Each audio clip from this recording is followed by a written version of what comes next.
Haleluya. Bertemu lagi dengan saya Daud Ali berbagi ayat. Dan kali ini saya akan berbagi ayat yang ada di dalam buku kecil ini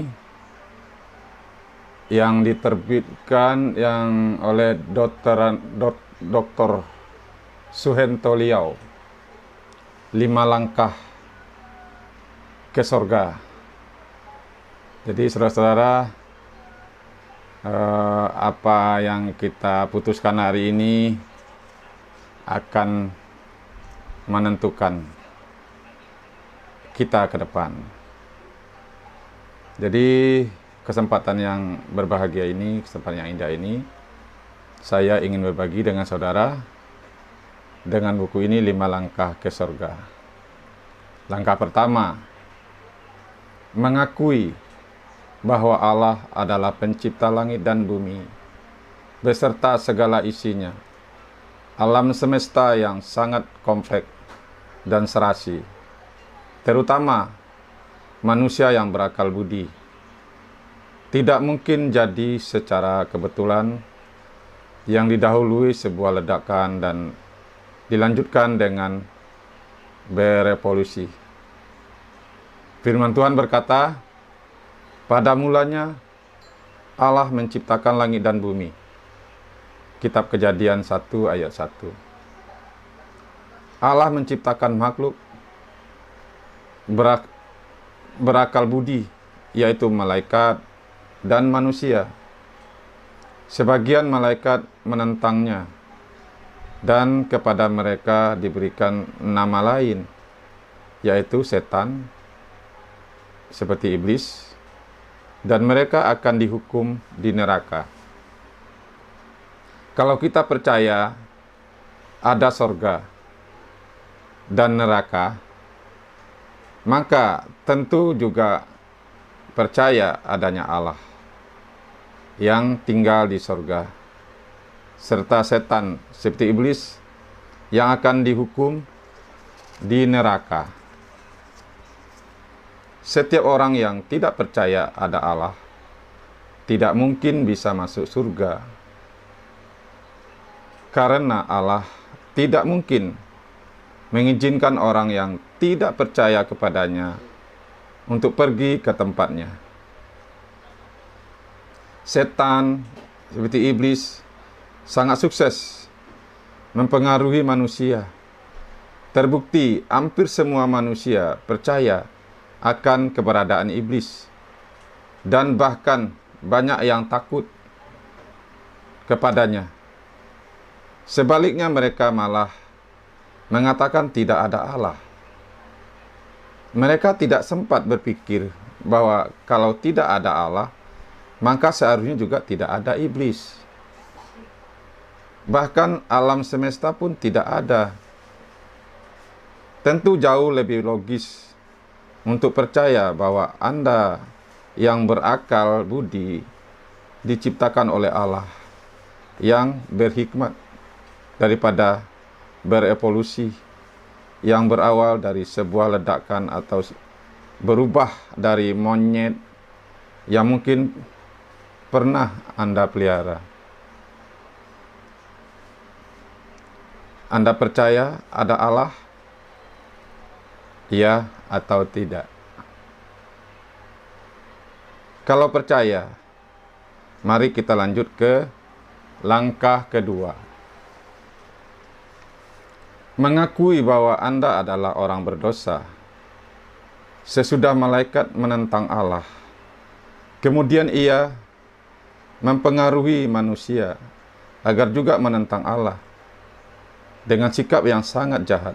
Sepasang manusia pertama yang diciptakan mengikuti jejak malaikat yang jahat, seperti setan, iblis. Sikap mereka itu telah menyebabkan Allah mengusir mereka. Seterusnya, keturunan mereka melakukan semakin banyak hal yang jahat terhadap Allah. Antara lain, mengatakan bahwa Allah tidak ada, dan mereka hidup mengabaikan pencipta mereka. Akhirnya terbentuklah sifat-sifat yang semakin jahat. Firman Tuhan berkata, dilihat Tuhan bahwa kejahatan manusia besar di bumi, dan bahwa segala kecenderungan hatinya selalu membuahkan kejahatan semata-mata. Kitab Kejadian 6 ayat 5.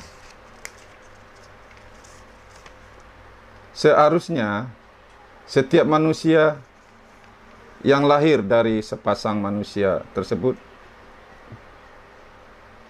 seterusnya setiap manusia yang lahir dari sepasang manusia tersebut mewarisi sifat nenek moyangnya, yaitu menyukai kejahatan.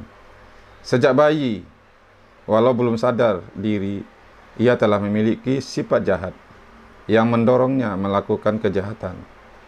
Itulah sebabnya tanpa perlu belajar, tiap-tiap manusia bisa melakukan kejahatan.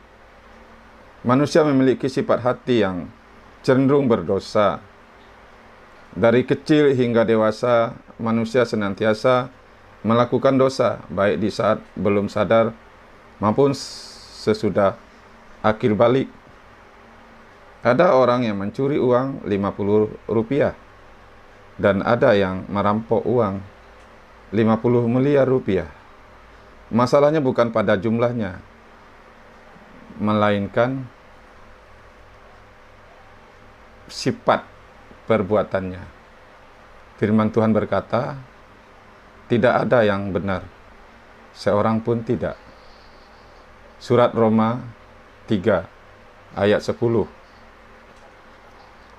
Anda seorang berdosa, iya atau tidak? Kalau Anda mengaku ya, mari kita lanjutkan ke langkah ketiga. Memahami cara menyelesaikan masalah dosa.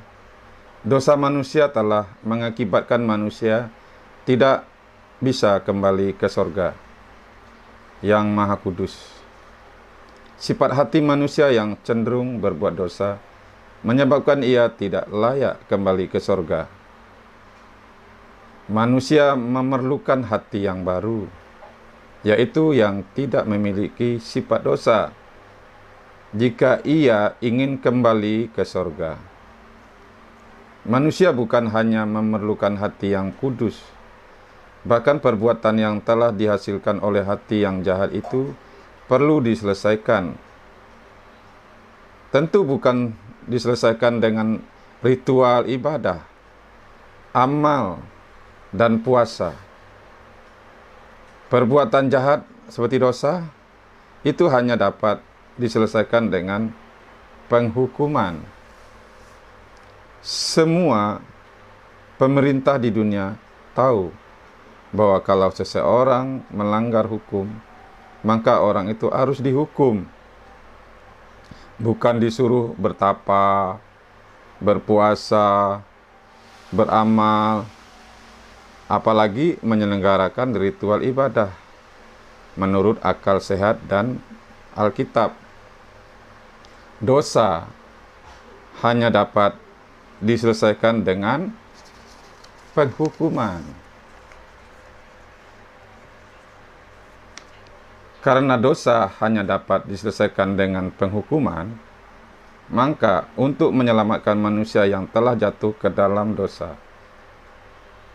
Allah segera menjanjikan juru selamat. Nama Yesus artinya juru selamat. Dosa manusia akan ditanggung sang juru selamat yang tidak berdosa. Dan setiap orang yang setuju bahwa dosanya ditanggung sang juru selamat, dosanya akan dihitung Allah telah terhukumkan atau telah terselesaikan oleh juru selamat.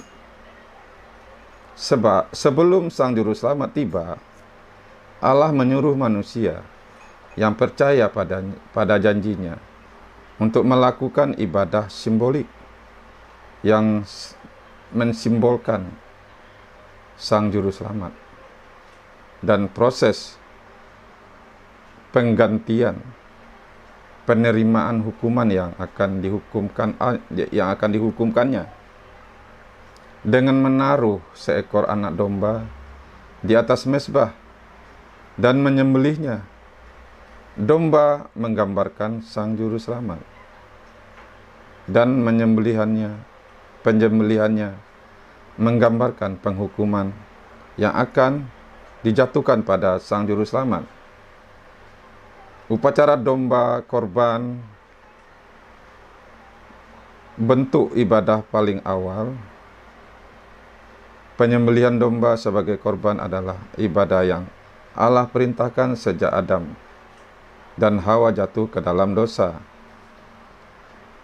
Ibadah ini diperintahkan untuk menggambarkan cara penyelamatan yang direncanakan Allah. Adam dan Hawa melakukan dan mengajarkan kepada anak-anak mereka sehingga Habel bisa melakukannya dengan tepat. Selanjutnya Allah memerintahkan Musa melestarikan ibadah ini pada setiap hari Paskah hingga Juru Selamat yang dijanjikan atau simbolkan tiba.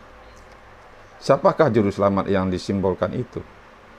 Allah menuliskan tanda-tanda untuk mengenalnya dalam kitab Perjanjian Lama, kitab PL, ditulis dari 1500 tahun hingga 400 tahun sebelum Masehi. Allah menuliskan sekitar 300 tanda agar manusia tidak salah mengenalnya. Antara lain, ia akan dilahirkan oleh perempuan perawan. Yesaya 7 ayat 14. Lahir di Bethlehem. Mika 5 ayat 1. Memasuki Yerusalem menunggang keledai. Zakaria 9 ayat 9, dan lain sebagainya.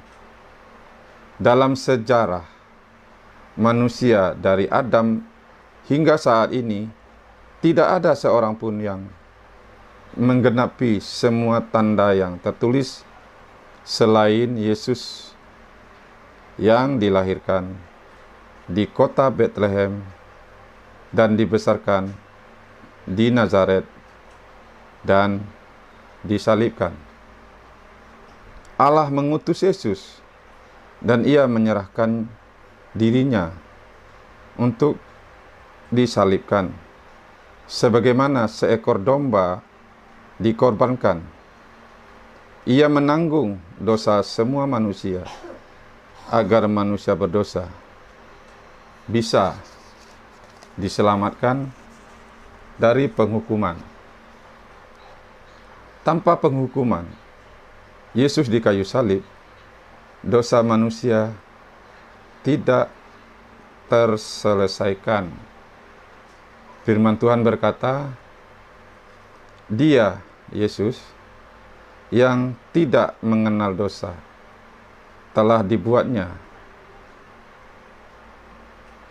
Allah menjadi dosa karena kita, supaya kita dibenarkan oleh Allah.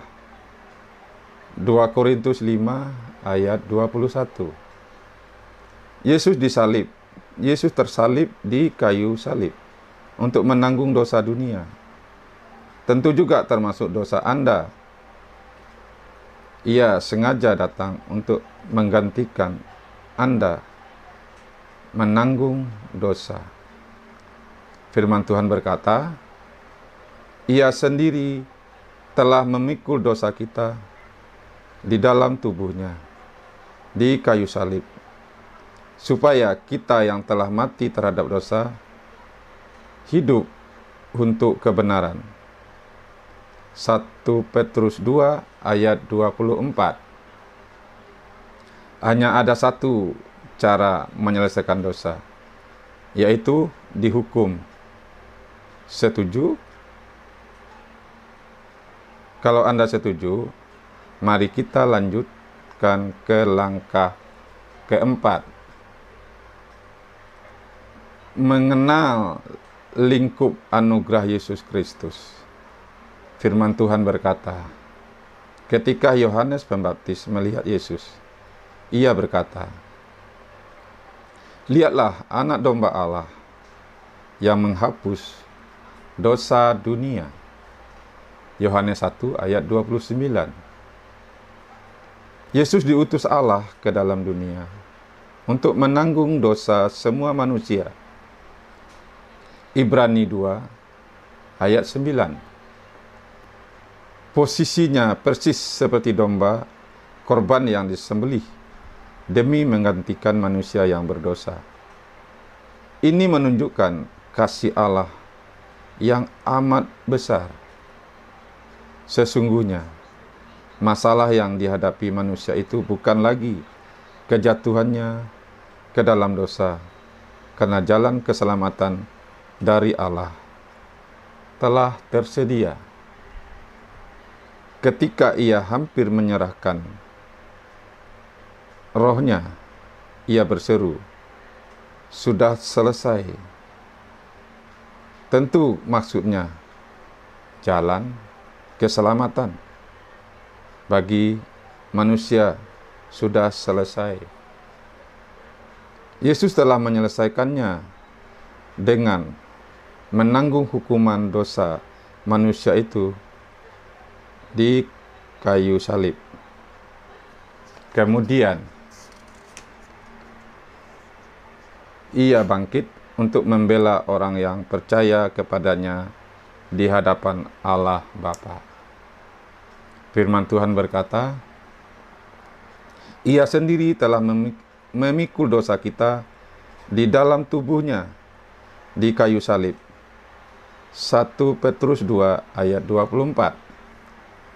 Karena penghukuman atas Yesus adalah penghukuman atas dosa seisi dunia, atau dosa semua orang, dari Adam hingga manusia terakhir.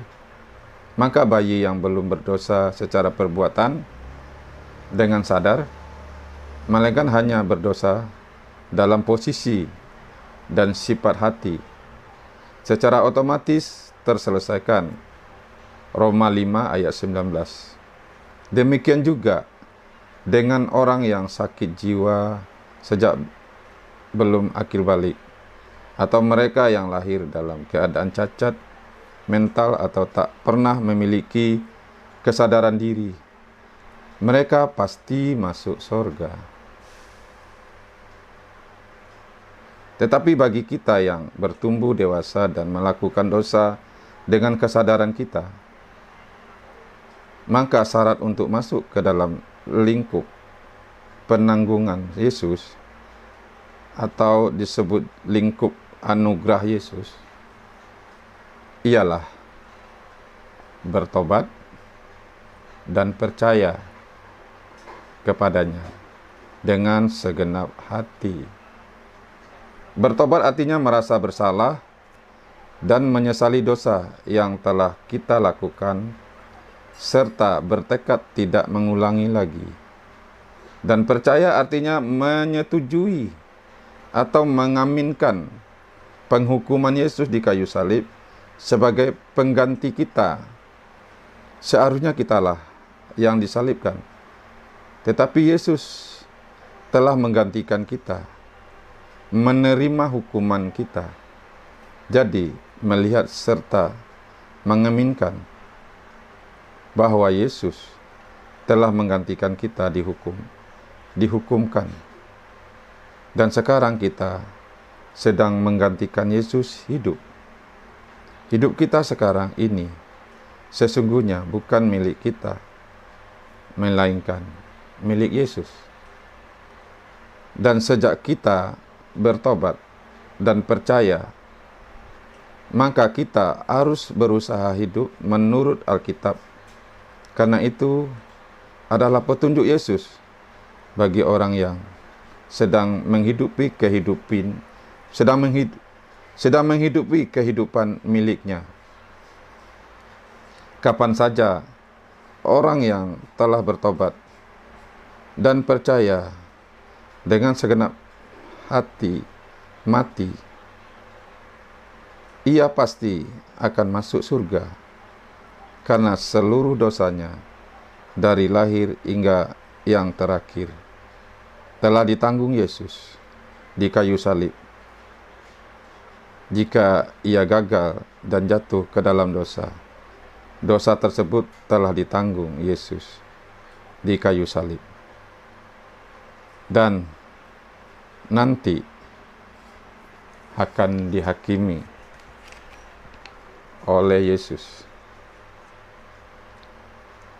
Yesus memerintahkan muridnya yang jatuh lagi untuk mengaku dosa dan bangkit lagi untuk bertekad tidak mengulanginya lagi dan berusaha hidup kudus. Setiap murid yang telah bertobat dan percaya jika jatuh ke dalam dosa pasti akan merasa bersalah kepada Yesus, dan jika tidak, maka itu tanda bahwa ia belum bertobat dan percaya bahwa Yesus telah menderita baginya. Orang yang telah bertobat dan percaya akan hidup bersukacita dan tahu bahwa ia harus mematuhi perintah Yesus di dalam Alkitab. Ia tahu bahwa ia melakukan itu karena ia telah diselamatkan, bukan agar diselamatkan. Ia juga akan mencari gereja untuk menggabungkan diri karena ia tahu bahwa membentuk jemaat adalah kehendak juru selamatnya. Ia akan giat berbuat baik kepada siapa saja, bukan agar bisa masuk surga, melainkan karena sudah pasti masuk surga. Ia akan berusaha menjalankan hidup dengan sebaik-baiknya atau semanis-manisnya karena ia murid Yesus yang pasti masuk surga. Tahukah Anda bahwa Yesus telah menanggung dosa Anda? Anda harus menentukan sikap terhadapnya. Langkah kelima, mengambil keputusan, mengetahui adanya jalan keselamatan dan segala keindahan keadaan orang yang telah bertobat dan percaya tidak menjadikan seseorang secara otomatis diselamatkan, melainkan mengambil keputusan untuk melangkahkan kaki ke jalan itu, baru bisa memperoleh keselamatan. Mengetahui adanya makanan yang lezat tidak membuat seseorang menjadi kenyang, melainkan mengambil keputusan untuk memakan makanan itu. Ketahuilah bahwa Yesus telah menanggung dosamu sebelum engkau lahir. Kini setelah Anda mengetahuinya, Anda hanya diminta untuk melakukan satu hal, yaitu dengan iman menyerahkan dosa Anda kepadanya, dengan mengaku bahwa Anda adalah orang berdosa, dan menyambut kebaikan hatinya, menggantikan Anda menerima penghukuman. Alkitab berkata bahwa semua itu dilakukan dengan iman, bukan dengan kekuatan kita. Keselamatan itu anugerah Allah yang telah Tuhan Yesus kerjakan untuk kita. Terimalah dengan iman, sebab karena kasih karunia kamu diselamatkan oleh iman. itu bukan hasil usahamu, tetapi pemberian Allah. Efesus 2 ayat 8. Maukah Anda dengan iman mengatakan bahwa Anda adalah orang berdosa dan Anda berterima kasih kepada Yesus yang telah menggantikan Anda dihukum? Sangat sederhana, namun keputusan ini sangat penting. Keputusan ini akan menentukan kepastian keselamatan jiwa Anda. Ucapkanlah dengan keyakinan di hati, Yesus, saya mengaku bahwa saya seorang berdosa. Terima kasih atas pengorbanan-Mu di kayu salib. Saya menyambut-Mu sebagai juru selamat saya. Amin. Saya menyambut Yesus sebagai juru selamat saya. Akhirnya saya dibenarkan, disucikan oleh darah Yesus. Karena saya memberi diri saya diselamatkan. Setelah mendapat kepastian masuk surga, karena Anda telah menyambut anugerah Tuhan Yesus, maka kini Anda sudah mendapat kepastian masuk surga. Selanjutnya Anda memerlukan gereja agar iman Anda terpelihara, bahkan semakin bertumbuh. Ia berjanji akan menjemput kita. Kita harus bersiap-siap menghadapi dua hal, yaitu kita yang lebih dahulu berangkat kepadanya melalui kematian, atau Dia yang datang kembali menjemput kita. Untuk itu kita memerlukan hal-hal berikut.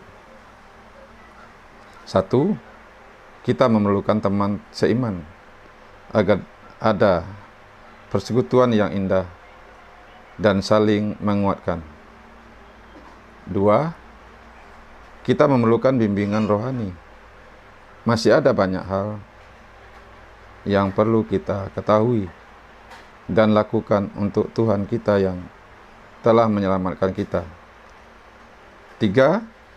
Kita memerlukan pelajaran firman Tuhan agar kita dapat menguatkan orang lain, bahkan mengajarkan kepada mereka hal yang belum mereka ketahui. Semua itu hanya bisa kita dapatkan kalau kita menggantungkan diri, menggabungkan diri dengan sebuah jemaat lokal. Namun kita harus berhati-hati memilih gereja lokal, karena pada akhir zaman ini iblis telah masuk ke dalam gereja untuk menyimpangkan pengajarannya. Gereja lokal yang dikehendaki Tuhan untuk kita ialah gereja lokal yang mengajarkan dan mentaati seluruh Alkitab. Hanya Alkitab. Tidak boleh ditambah, tidak boleh ditambahkan dengan apapun. Silakan datang. Saya menyarankan di sini ada ke GBIA Grape di Jalan Danau Agung 2 nomor 5-7 Sunter Agung, Jakarta Utara. Atau mungkin Anda jauh dari tempat itu, Anda boleh mencari gereja. Ya, berdoalah kepada Tuhan Yesus agar Roh Yesus Kristus, Roh Kudus menuntun kita untuk bisa mengenal kebenaran lebih lagi. Jadi untuk hari ini saya membagikan 5 langkah ke surga yang ditulis oleh Dr. Suhento Liau. Jadi supaya jangan lupa subscribe, bunyikan tanda lonceng, live, supaya begitu saya membagikan ayat-ayat yang lain, karena firman Tuhan itu pelita bagi kaki kita, terang untuk jalan kehidupan kita. Hanya dengan mengenal Tuhan, hanya dekat Tuhanlah kita bisa tenang. Hanya dengan Tuhan, bersama Tuhan, kita lakukan hal-hal yang ajaib bersama Tuhan. Karena firman Tuhan itu pelita bagi kaki kita, terang bagi jalan kehidupan kita. Selamat saya ucapkan kepada Anda yang telah menerima 5 langkah ke surga. Karena apa yang kita putuskan hari ini akan menentukan kita ke depan. Salam sejahtera untuk kita semua. Sampai ketemu lagi dengan Daud Ali berbagi ayat. Haleluya. Maranatha.